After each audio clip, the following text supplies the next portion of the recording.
Packing கொரியர்னு மறுபடியும் வேலை வந்தாச்சு. யூடியூப்பில் ஃப்ரீ கிவ் அவே ஒன்று போட்டிருந்தேன் இல்லைங்களா, ஹைட்ரல்லா பிளான்ஸை கொடுக்குறேன்னு சொல்லி. அதில் லாஸ்ட்டு கொஞ்சம் இருந்துச்சு. நண்பர் ஒருவர் வந்து இன்ஸ்டாவில் ரீச் பண்ணி கேட்டார், இருக்கிற எல்லாத்தையும் பேக் பண்ணி கொடுத்துட்றேன் ப்ரோ அப்படின்னு சொல்லி நெக்ஸ்ட் டேவே பேக் பண்ண ஆரம்பித்தாச்சு. இவர் டப் செட்டப்லாம் நிறைய வச்சுருக்கேன்னு சொன்னார், ஃப்ரிட்ஜு டப்புன்னு சொல்லி. சரி கொஞ்சமாக ஃபாக்ஸ்டைலும் கொடுப்போம் அப்படின்ட்டு அவருக்காக நான் இதையும் எடுத்து வச்சுருக்கேன். அந்த ஃபாக்ஸ்டைல் டிஃப்ரென்ஷியேட் பண்ணுறதுக்கு ஒரு பேப்பர்லேயே ரோல் பண்ணி அதில் வச்சாச்சு. இவர் திருவாரூர்லேருந்து கேட்டிருக்காரு.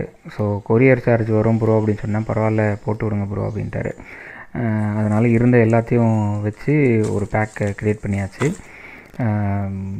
இதுக்கேற்ற மாதிரி ஒரு பாக்ஸுமே செஞ்சாச்சு. நம்ம அதில் டேப் அடித்து இந்த பேக்கேஜ் எந்தளவுக்கு சைஸ் இருக்குமோ அதுக்கு பண்ணி அதை க்ளோஸ் பண்ணி கார்னர்ஸுமே நல்லா டேப் அடித்து ரெடி பண்ணியாச்சு. ஸோ தட் லீக் எதுவுமே ஆகக்கூடாது இல்லையா, அதனால் வாட்டர் வந்து லீக்கே ஆகக்கூடாது. ஸோ எல்லா பக்கமும் ப்ராப்பராக டேப் அடித்து அதுக்கப்புறம் ஒரு அட்ரஸை ரெடி பண்ணி நம்ம பார்சல் கம்பெனிக்கு கொடுத்தாச்சு. அவரும் ரிசீவ் பண்ணிவிட்டு வந்துருச்சு ப்ரோ அப்படின்னு சொல்லிட்டாரு.